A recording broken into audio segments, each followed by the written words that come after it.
வயநாட்டில் உயிரிழந்தவர்களுக்கு கோவையில் உள்ள தங்கநகை தொழில் செய்யும் மலையாள மக்கள் அஞ்சலி செலுத்தினர்.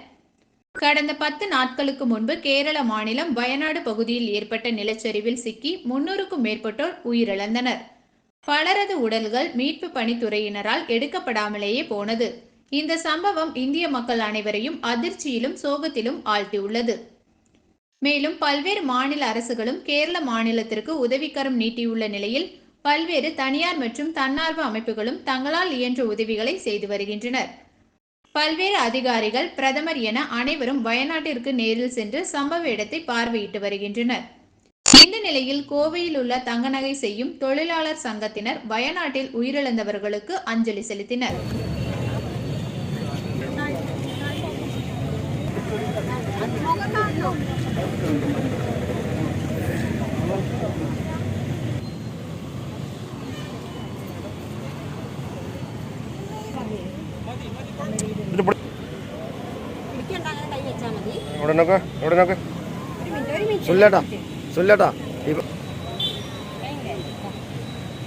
ധനേഷ് ആ ചരിഞ്ഞു നോക്കി വെച്ചു.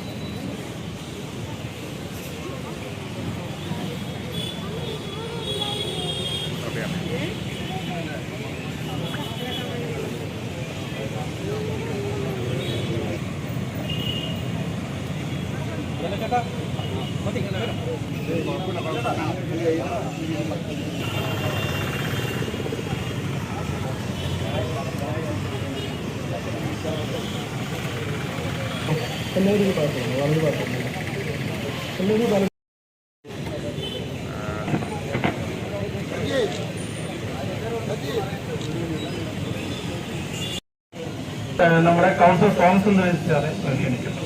பெரிய நம்ம இந்திய திருநாட்டுக்கு இழப்பாகும். அது ஒன்றாக இருக்கிற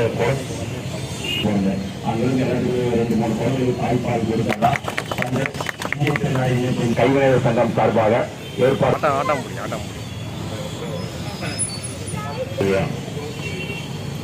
ആവശ്യപ്പെട്ടിരിക്കുകയാണ്. 10-ാം തീയതി വയനാട് പ്രദേശത്തുണ്ടായത് കേരളക്കരയെ മാത്രമല്ല ലോക ജനതയെ മൊത്തം വല്ലാതെ വേദനിപ്പിച്ച ഒരു ദുരന്തമായിരുന്നു വയനാട്ടിലുണ്ടായത്. ഞാനൊന്നും പറ്റിയ അവസരമല്ലാത്തതുകൊണ്ട് രണ്ട് കാര്യങ്ങൾ മാത്രം സൂചിപ്പിക്കുകയാണ്.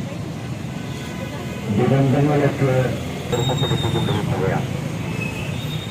ഇവിടെ വയനാട്ടിലുണ്ടായ ഭർത്താവ് ഭാര്യയോടും മാതാപിതാക്കളും മക്കളും പരസ്പരം